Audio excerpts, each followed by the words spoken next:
दोस्तों, आज हम बात करेंगे शक्तिशाली बनने के ऊपर रॉबर्ट ग्रीनी द्वारा लिखी गई दुनिया की सबसे शक्तिशाली book the 48 laws of power के बारे में। इस बुक में शक्तिशाली बनने के ऐसे 48 नियम बताए गए हैं जिन्हें सुनकर और समझकर आप हैरान रह जाएंगे।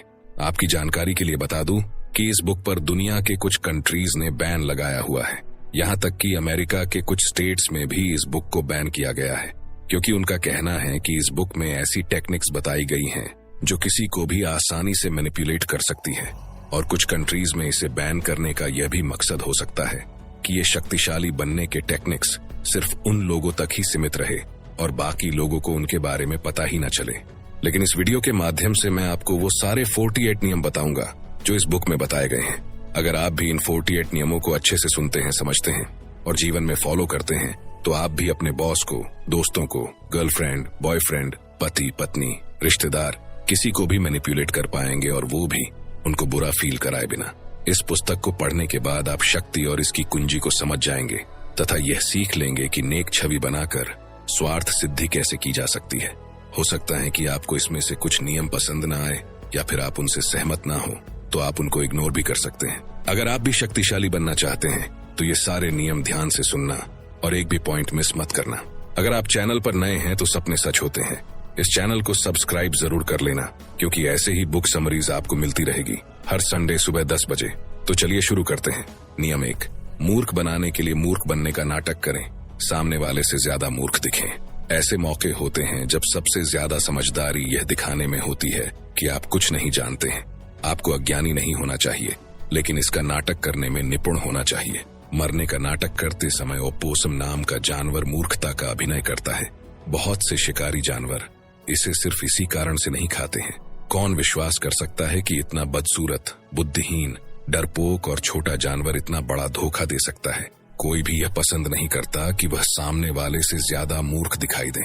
बहरहाल, इस नीति का लाभ यह है कि इससे आपके शिकार खुद को आपसे ज्यादा बुद्धिमान मान लेते हैं। जब उन्हें इस बात का विश्वास हो जाएगा तो वे कभी यह शक नहीं करेंगे कि आप जैसे मूर्ख का कोई छिपा हुआ उद्देश्य भी हो सकता है। चतुराई से लोगों को यह विश्वास दिलाए कि वे आपसे ज्यादा बुद्धिमान हैं या आप उनसे थोड़े मंदबुद्धि हैं। इस तरह से आप उन्हें जंजीर से बांध देते हैं। आपके द्वारा जगाई गई बौद्धिक श्रेष्ठता की भावना उनकी शंका की मांसपेशियों को शिथिल कर देगी। चीन में एक कहावत लोकप्रिय है, शेर को मारने के लिए सुअर बनने का नाटक करना पड़ता है। यह कहावत पुराने जमाने की शिकारी तरकीब से उत्पन्न हुई है, जिसमें शिकारी सुअर की खाल ओढ़ लेता है और उसकी आवाज की नकल करता है। शक्तिशाली शेर सोचता है कि कोई सुअर उसकी तरफ आ रहा है, इसलिए वह उसे करीब आने देता है। शेर इस बात पर खुश होता है कि उसका शिकार खुद चलकर उसके पास आ रहा है, लेकिन अंत में शिकारी ही खुश होता है। नियम 2, कभी बॉस से श्रेष्ठ न दिखें। हर इंसान में असुरक्षा की भावनाएं होती हैं, चाहे वो बॉस ही क्यों ना हो। जब आप लोगों के सामने अपने गुणों का प्रदर्शन करते हैं तो उनमें द्वेष, ईर्ष्या और असुरक्षा की भावनाएं जाग जाती हैं। यह स्वाभाविक है और इसका कोई इलाज नहीं है। बॉस से श्रेष्ठ दिखना या उससे ज्यादा प्रभावशाली दिखना शक्ति हासिल करने की राह में सबसे बड़ी गलती होती है। ऊंचे पद पर बैठे लोग राजाओं और रानियों की तरह होते हैं। वे अपने पद पर सुरक्षित महसूस करना चाहते हैं। बुद्धि, वाक्चातुर्य और आकर्षण के मामले में वे अपने आसपास के लोगों से श्रेष्ठ दिखना चाहते हैं। सबसे पहले तो आपको अपने मालिक की चापलूसी करना चाहिए और उसे चने के झाड़ पर चढ़ाना चाहिए। अब ये बात आप में से बहुत से लोगों को नहीं जचेगी। आप कहेंगे कि चापलूसी करना तो अच्छी बात नहीं, लेकिन दोस्तों, ये मेरा नहीं बल्कि इस बुक के ऑथर रॉबर्ट ग्रीनी का कहना है। ऑथर कहते हैं कि प्रत्यक्ष या सीधी चापलूसी असरदार होती है, लेकिन इसकी कुछ सीमाएं भी हैं। प्रत्यक्ष चापलूसी बहुत स्पष्ट होती है और साफ दिख जाती है। इसके अलावा यह दूसरे लोगों को भी चुभ जाती है। इसके बजाय अप्रत्यक्ष या छिपाकर की गई चापलूसी बहुत शक्तिशाली होती है। इस बात का ध्यान रखें कि आपका बॉस सूर्य है और आपको उसकी चमक रोकने वाला बादल नहीं बनना चाहिए। सबके सामने हमेशा बॉस को सूर्य साबित करते रहें, जिसके चारों तरफ हर व्यक्ति ग्रहों की तरह चक्कर लगाता है। उसे शक्ति और प्रकाश का पुंज बना दें, उसे ध्यान का केंद्र बना दें। आसमान के सितारे हमें यही सबक सिखाते हैं। हो सकता है वे सूर्य जितने ही चमकदार हों, लेकिन सूर्य के चमकते समय वे नजर नहीं आते हैं। नियम 3, मित्रों पर कभी ज्यादा भरोसा न करें और शत्रुओं से काम लेना सीखें। ऑथर रॉबर्ट ग्रीनी का कहना है कि मित्रों से सावधान रहें और मित्रों को अपने सारे राज ना बताएं, क्योंकि आज का जिगरी यार कल जानी दुश्मन भी बन सकता है। अगर दोस्तों को हम अपने सारे राज बताएंगे तो कल जब उनमें से कोई एक दोस्त भी दुश्मन बन गया तो वो हमारी पोल खोल सकता है और बर्बादी का कारण भी बन सकता है। ऑथर कहते हैं कि मित्र बहुत जल्दी से ईर्ष्या करने लगते हैं, इसलिए वे आपको बहुत जल्दी धोखा भी देंगे। इसके बजाय अगर आप किसी पुराने शत्रु को काम पर रखेंगे तो वह मित्र से ज्यादा वफादार होगा, क्योंकि उसे बहुत कुछ साबित करना है। दरअसल आपको शत्रुओं से नहीं बल्कि मित्रों से डरना चाहिए। अगर आपका कोई शत्रु नहीं है तो शत्रु बनाने के तरीके खोजें। अक्सर आप अपने मित्रों को उतनी अच्छी तरह से नहीं जानते हैं जितना आपको लगता है, क्योंकि दोस्त अक्सर बहस टालने के लिए या फिर आपको बुरा ना लगे इसलिए आपकी हाँ में हाँ मिला देते हैं, और आपको कष्ट, पीड़ा या दुख ना पहुंचे इसलिए वे अपने अप्रिय या बुरे गुण छिपा लेते हैं। इसीलिए वास्तव में आपको यह पता ही नहीं होता कि आपके बारे में आपके मित्रों की असली भावनाएं क्या हैं। जब आप अपने किसी दोस्त को नौकरी पर रखने का निर्णय लेते हैं तो शुरुआत में तो वो आपके सामने उसके अच्छे गुण दिखाने लगता है, लेकिन धीरे धीरे उसके वे गुण सामने आते हैं जिन्हें उसने अब तक छिपा रखा था। यही बात आप किसी रिलेशनशिप में भी देख सकते हैं। जब कोई कपल शुरुआत में एक दूसरे को इम्प्रेस करने की कोशिश करता है तो वे अपने अंदर के सारे अच्छे गुण दिखाने लगते हैं, लेकिन जब उनकी शादी हो जाती है तो धीरे धीरे वो गुण भी सामने आने लगते हैं जिन्हें अब तक छिपा कर रखा गया था, और फिर वे एक दूसरे को कहते हैं कि शादी के बाद ये बदल गया है। देखिए, यहाँ पर इंसान नहीं बदला है, इंसान तो आज भी वही है जो पहले था। फर्क सिर्फ इतना सा था कि आपने उसे अच्छे से जाना ही नहीं था। नियम 4, अपने इरादे छिपा कर रखें। जो योग्य सेनापति शत्रु पर अचानक हमला करने का इरादा रखता है वह अपने शत्रु को अपने इरादे की भनक भी नहीं लगने देता है। अपने उद्देश्य और अपनी प्रगति को छिपाएं। अपनी योजनाओं को तब तक प्रकट न करें जब तक कि उनका विरोध करना असंभव न हो जाए, जब तक कि युद्ध पूरा ही न हो जाए। युद्ध की घोषणा करने से पहले ही विजय हासिल कर लें। ऑथर रॉबर्ट ग्रीनी कहते हैं कि आप किस उद्देश्य से काम कर रहे हैं ये जाहिर न होने दें। इससे लोग अंधेरे में रहेंगे और अपनी योजना नहीं बना पाएंगे। अगर उन्हें इस बात का अंदाजा ही नहीं होगा कि आप क्या करना चाहते हैं तो वे अपनी रक्षा की योजना नहीं बना सकते। इस तरह आप उन्हें गलत दिशा में काफी दूर तक ले जा सकते हैं और काफी समय तक गुमराह कर सकते हैं। जब तक उन्हें आपके इरादों का एहसास होगा तब तक बहुत देर हो चुकी होगी। बुद्धिमानी इसमें है कि लोगों से वही कहें जो लोग सुनना चाहते हैं। यह समझदारी नहीं है कि आप उन्हें कड़वी सच्चाई बता दें जो आप महसूस करते हैं। इससे भी महत्वपूर्ण बात यह है कि जब आप अपने इरादों और भावी योजनाओं के बारे में खुलकर बता देते हैं तो आपके बारे में कुछ भी छिपा नहीं रह जाता है।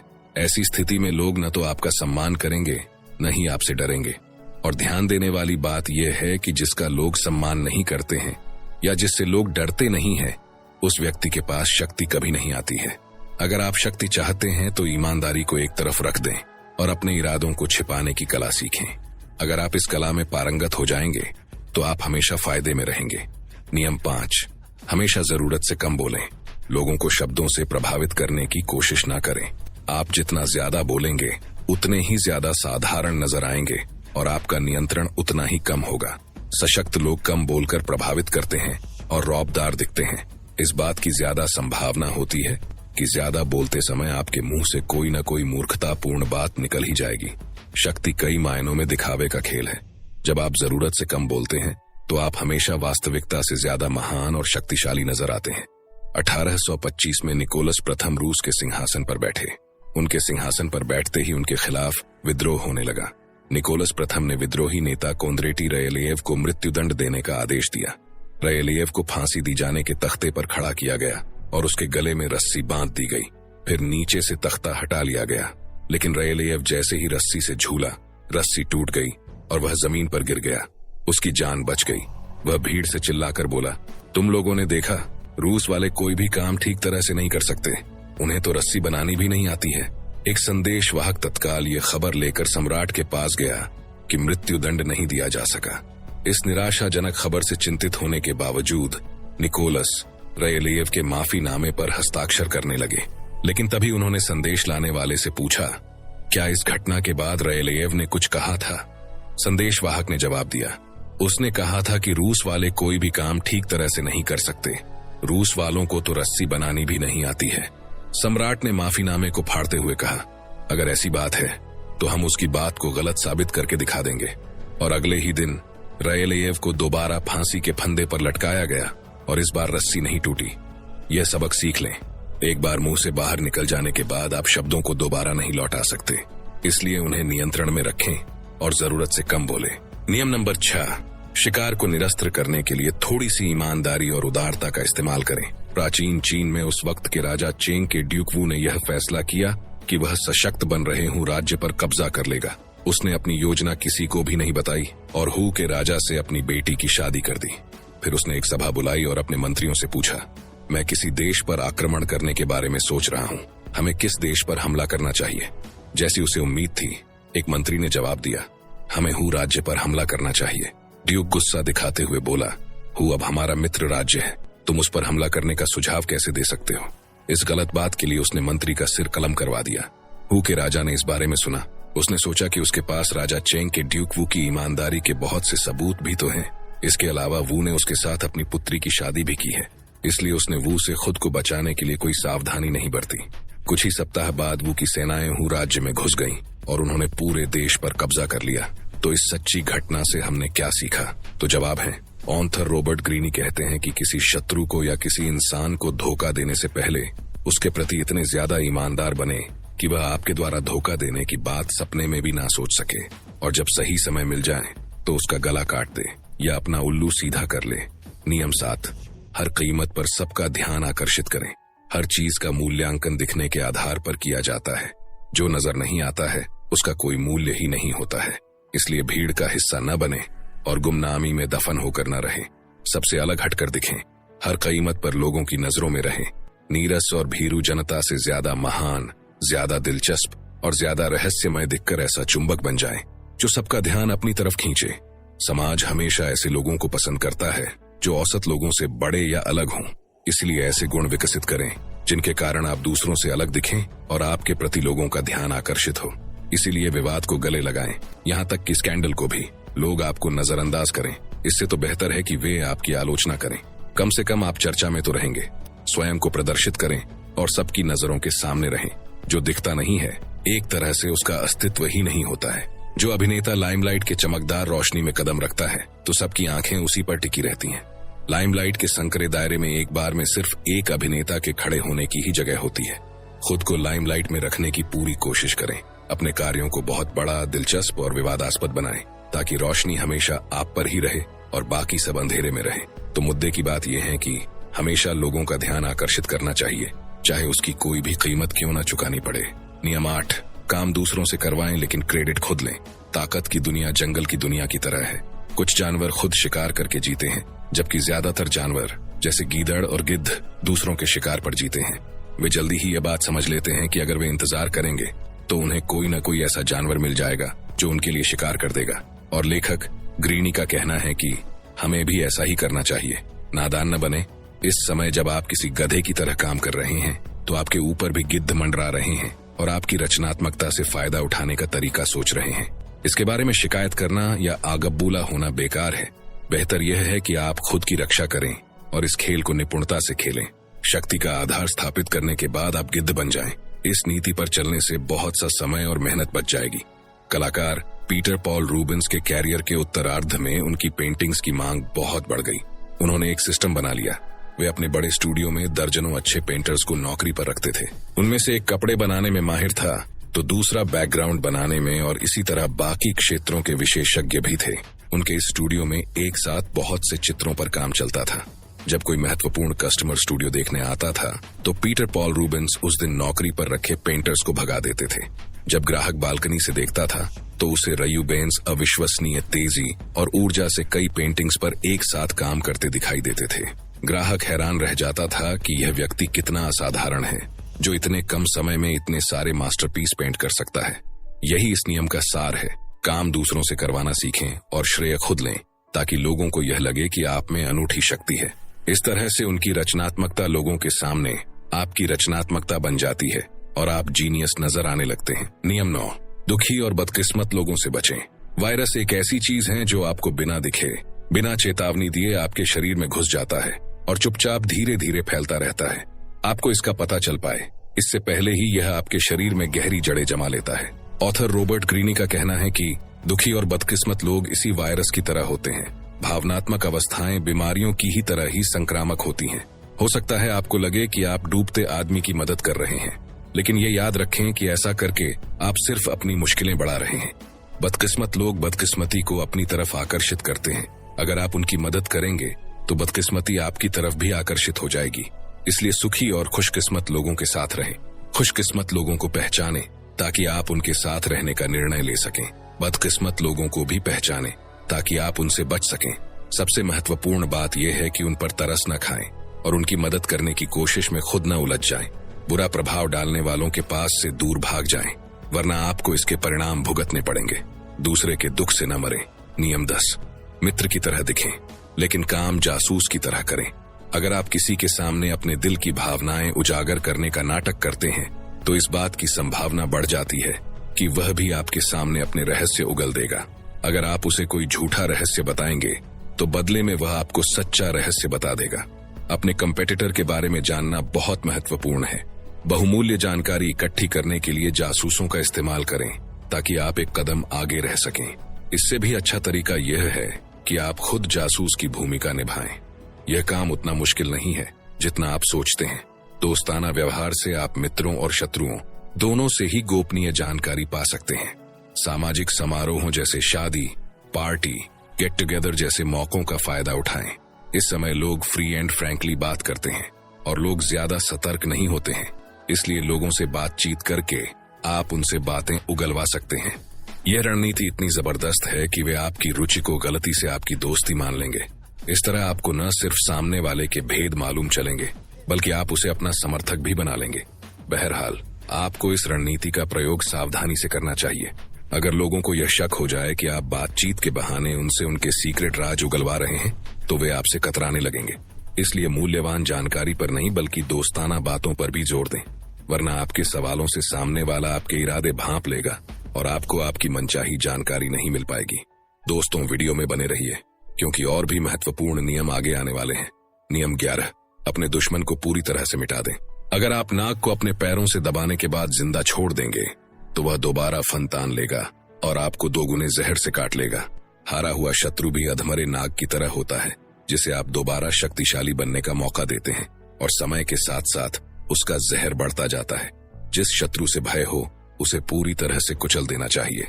अगर एक भी चिंगारी बची रही तो चाहे यह कितनी ही मध्यम हो, अंततः आग भड़क उठेगी। शत्रु फिर से शक्तिशाली बन जाएगा और प्रतिशोध लेगा। उसे पूरी तरह कुचल डालो, शरीर से ही नहीं बल्कि आत्मा से भी। चाणक्य नीति के रचनाकार चाणक्य ने कहा था, हमें कभी दुश्मन को सिर्फ इसलिए नजरअंदाज नहीं करना चाहिए क्योंकि वह कमजोर हो गया है। घास के पूले में छूटी आग की चिंगारी की तरह ही वह भी कुछ समय बाद खतरनाक बन सकता है। इसलिए अपने दुश्मन को पूरी तरह से मिटाने में ही समझदारी है। नियम 12, सम्मान पाने के लिए दूरी बनाएं। मैं आपको कुछ सैनिकों के बारे में बताना चाहता हूँ जो समुद्र तट पर तैनात थे। जब पहली बार उन्होंने किसी चीज को समुद्र की लहरों में दूर तैरते देखा तो वे चिल्लाने लगे, जहाज, जहाज, युद्ध का बेड़ा।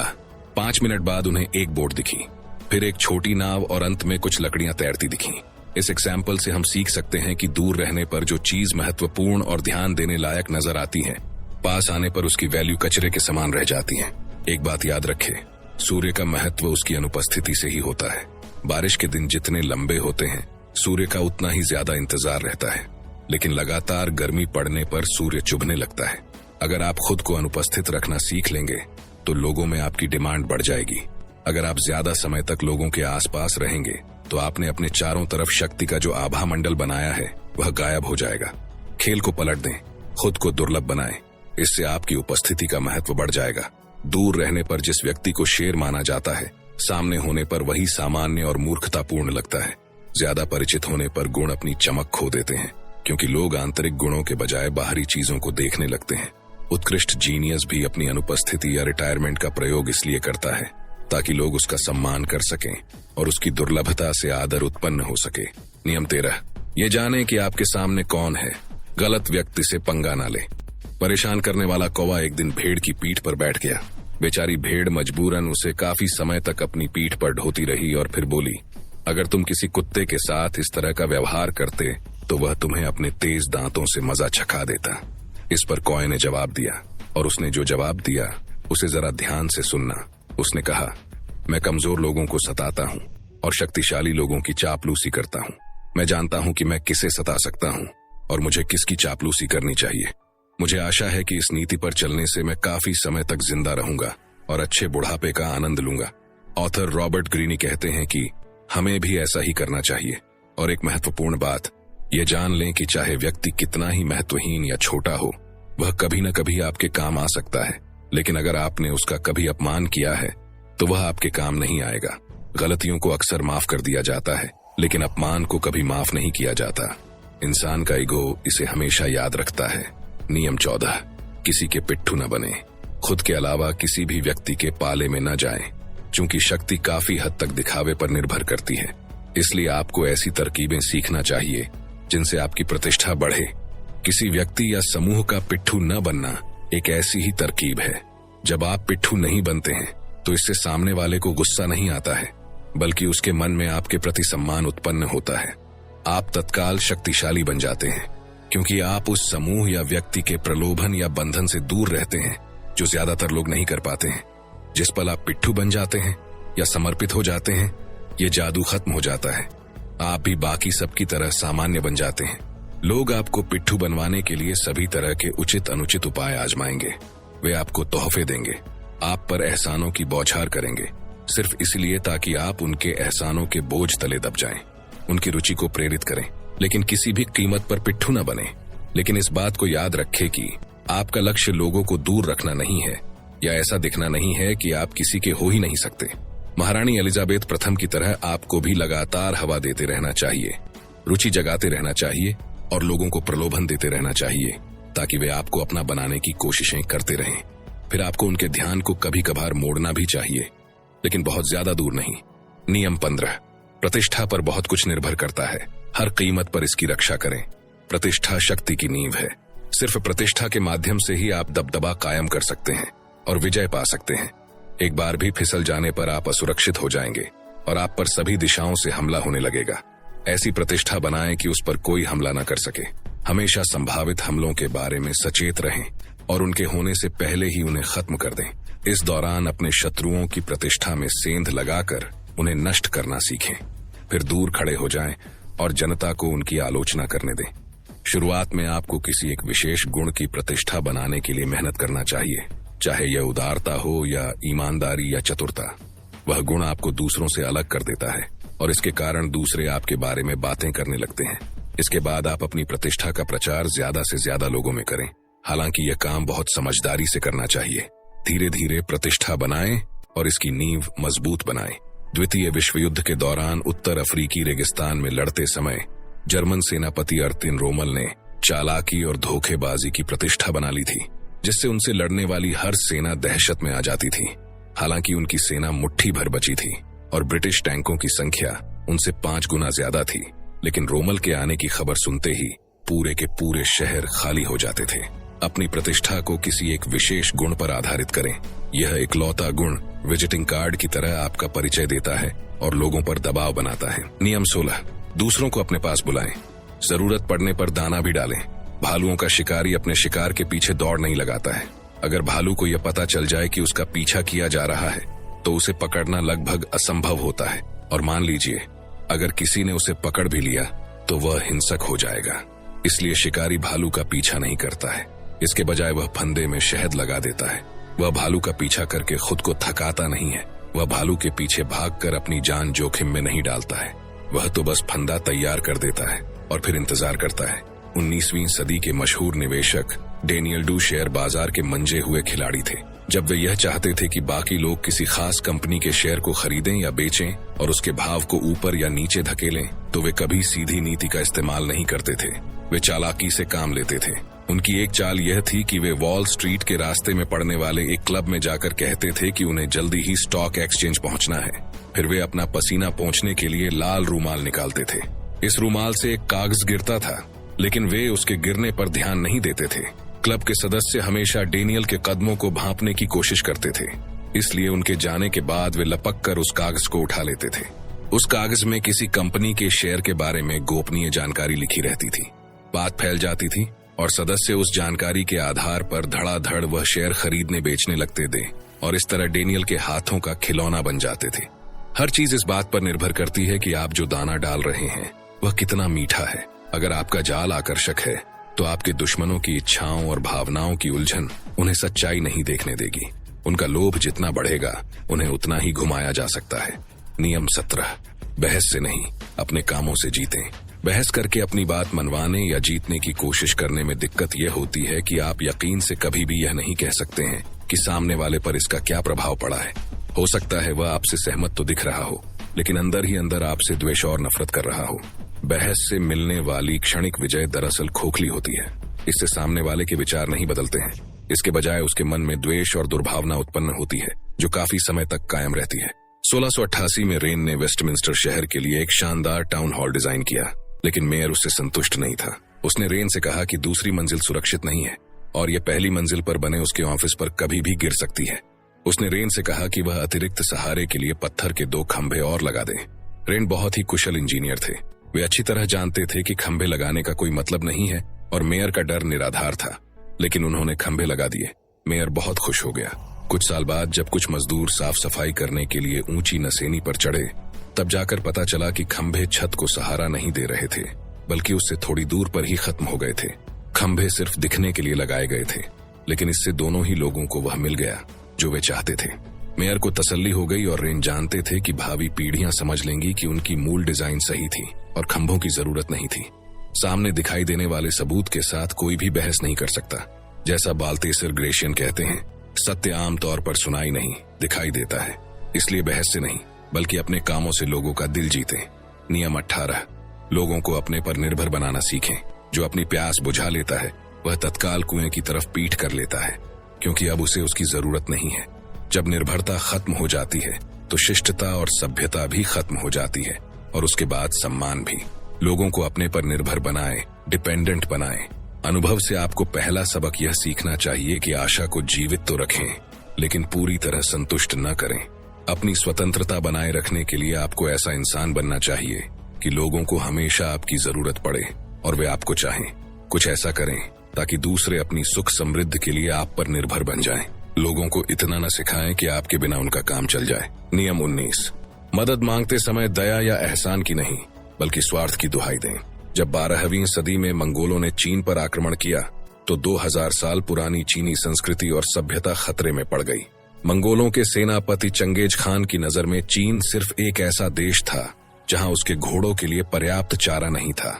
उसने पूरे देश को मटियामेट करने और इसके शहरों का तहस नहस करने का फैसला किया, क्योंकि उसने सोचा बेहतर यही रहेगा कि चीन को मिट्टी में मिला दिया जाए ताकि यहाँ हमारे घोड़ों के लिए घास उग सके। चीनी सभ्यता को नष्ट होने से जिसने बचाया वह कोई सैनिक, सेनापति या राजा नहीं था, बल्कि त्साई नाम का सामान्य आदमी था। एक विदेशी था, लेकिन वह चीनी संस्कृति से प्रभावित था। वह चंगेज खान का विश्वास पात्र सलाहकार बनने में कामयाब हो गया और उसने उसे यकीन दिला दिया कि अगर चीन को नष्ट करने के बजाय वह वहां के नागरिकों पर टैक्स लगा देगा तो इससे उसे ज्यादा फायदा होगा। चंगेज खान को इसमें ज्यादा समझदारी दिखी और उसने त्साई की सलाह मान ली। अगर आपको किसी साथी की मदद चाहिए तो उसे यह याद न दिलाएं कि आपने पहले उसकी कितनी मदद की है या उसके लिए कितने अच्छे काम किए हैं। अगर आप ऐसा करेंगे तो वह आपको नजरअंदाज करने का कोई न कोई कारण ढूंढ ही लेगा। इसके बजाय अपने आग्रह में किसी ऐसी चीज की तरफ इशारा कर दें जिससे उसे लाभ होगा। इस लाभ को बढ़ा चढ़ाकर जोर शोर से बताएं। जब उसे यह लगेगा कि आपकी मदद करने के कारण उसका भला हो सकता है तो वह पूरे उत्साह से आपकी मदद करेगा। नियम 20, दूसरों को दुविधा में रखें। अनिश्चय का माहौल बनाएं। अकस्मात, अचानक होने वाली या अनसोची चीज सबसे डरावनी होती है। इसीलिए हम भूकंपों और तूफानों से डरते हैं। हमें यह पता नहीं होता है कि वे कब आएंगे। जब एक भूकंप आ जाता है तो दहशत में रहते हैं कि कहीं अगला भूकंप न आ जाए। अप्रत्याशित मानवीय व्यवहार का हम पर इसी तरह का प्रभाव पड़ता है। कुछ समय तक पाब्लो पिकासो ने अपनी पेंटिंग्स पॉल रोजेनबर्ग नाम के एक आर्ट डीलर को बेची। फिर एक दिन बिना किसी कारण के पिकासो ने उससे कहा कि अब वे उसे अपनी कोई पेंटिंग नहीं बेचेंगे। पिकासो ने उसे इसका कोई कारण नहीं बताया। पिकासो ने मन ही मन सोचा, रोजेनबर्ग अगले 48 घंटों तक यह अनुमान लगाने की कोशिश करेगा कि ऐसा क्यों हुआ। कहीं ऐसा तो नहीं कि मैं अपनी पेंटिंग्स किसी दूसरे आर्ट डीलर को बेचना चाहता हूँ। मैं अपना काम करता रहूंगा और चैन की नींद सोऊंगा, जबकि रोजेनबर्ग हर पल चिंता करता रहेगा। 2 दिन बाद वह मेरे पास परेशान हालत में आएगा और कहेगा, देखो दोस्त, मैं तुम्हें जितने पैसे देता हूँ, अगर मैं तुम्हें उससे ज्यादा पैसे दूं, काफी ऊंची रकम दूं, तब तो तुम मुझे मना नहीं करोगे, है ना? अप्रत्याशित व्यवहार सिर्फ दहशत फैलाने का ही हथियार नहीं है, हर दिन व्यवहार के तरीके को बदलने से आपके चारों तरफ उथल पुथल होगी और लोगों की रुचि जागृत होगी। वे लगातार आपके ही बारे में सोचते रहेंगे। परिणाम यह होगा कि आप जितने ज्यादा मूडी दिखेंगे, आपको उतना ही ज्यादा सम्मान हासिल होगा। बुद्धिमान शासक इतना रहस्यमय होता है कि ऐसा लगता है वह अबूझ है। वह इतना अस्पष्ट होता है कि कोई उसे जान नहीं पाता है। वह निष्क्रियता से सिंहासन पर बैठा रहता है, जबकि उसके मंत्री नीचे खड़े होकर कांपते रहते हैं। नियम 21, अपनी सुरक्षा के लिए किले न बनाएं। एकाकीपन खतरनाक है। दुनिया खतरनाक है और दुश्मन हर जगह है। हर एक को अपनी रक्षा करनी पड़ती है। किला सबसे सुरक्षित नजर आता है, लेकिन किले में रहना आपको जितने खतरों से बचाता है, उससे ज्यादा खतरों को उत्पन्न करता है। यह आप तक बहुमूल्य जानकारी नहीं पहुंचने देता। यह आपको सबकी नजरों में लाता है और नतीजा यह होता है कि आप आसानी से लक्ष्य बन जाते हैं। बेहतर होगा कि लोगों से मिलें जुलें, साथी खोजें, सबसे जुड़ें। भीड़ के कारण आप अपने शत्रुओं से सुरक्षित रहेंगे। हो सकता है यह किला अभेद्य हो, लेकिन सब जानते हैं कि आप उसके भीतर हैं और घेराबंदी करने से आपका किला एक तरह की जेल बन जाता है। अंदर कम जगह होने के कारण किलों में अक्सर प्लेग जैसी महामारियां भी फैल सकती हैं। किला बनाने से सुरक्षा नहीं मिलती है और इससे जितनी समस्याएं सुलझती हैं, उससे ज्यादा समस्याएं उत्पन्न होती हैं। खुद को शक्तिशाली बनाने के लिए आपको चीजों के केंद्र में रहना होगा। हर गतिविधि आपके चारों तरफ घूमनी चाहिए। आपको सड़क पर होने वाली हर चीज की जानकारी होनी चाहिए और हर उसकी भी जो आपके खिलाफ साजिश रच सकता हो। दोस्तों, इस बुक में शक्तिशाली बनने के टोटल 48 नियम हैं, जिनको एक ही वीडियो में कवर करना मुश्किल है। इसलिए इस बुक का सेकंड पार्ट आएगा, जिसमें हम बाकी के नियम डिटेल में समझेंगे। अगर आप इस बुक को खरीदना चाहते हैं तो हिंदी और इंग्लिश दोनों बुक की लिंक डिस्क्रिप्शन में मिल जाएगी। दोस्तों, मुझे उम्मीद है ये वीडियो आपको पसंद आया होगा। आपको ये वीडियो कैसा लगा कमेंट सेक्शन में जरूर बताना। अगर आपको इस वीडियो से कुछ वैल्यू मिली हो तो इसे लाइक कर देना और चैनल पर नए हो तो सपने सच होते हैं, इस चैनल को सब्सक्राइब जरूर कर लेना, क्योंकि ऐसे ही बुक समरीज आपको मिलती रहेगी हर संडे सुबह 10 बजे। वीडियो को शेयर करना ना भूलें और अंत में सिर्फ एक बात, चाहे कुछ भी करें लेकिन अपना सपना ना छोड़ें, क्योंकि सपने के बिना जीवन जिया नहीं जाता, सिर्फ काटा जाता है। तो सपने देखते रहिए दोस्तों, क्योंकि सपने सच होते हैं।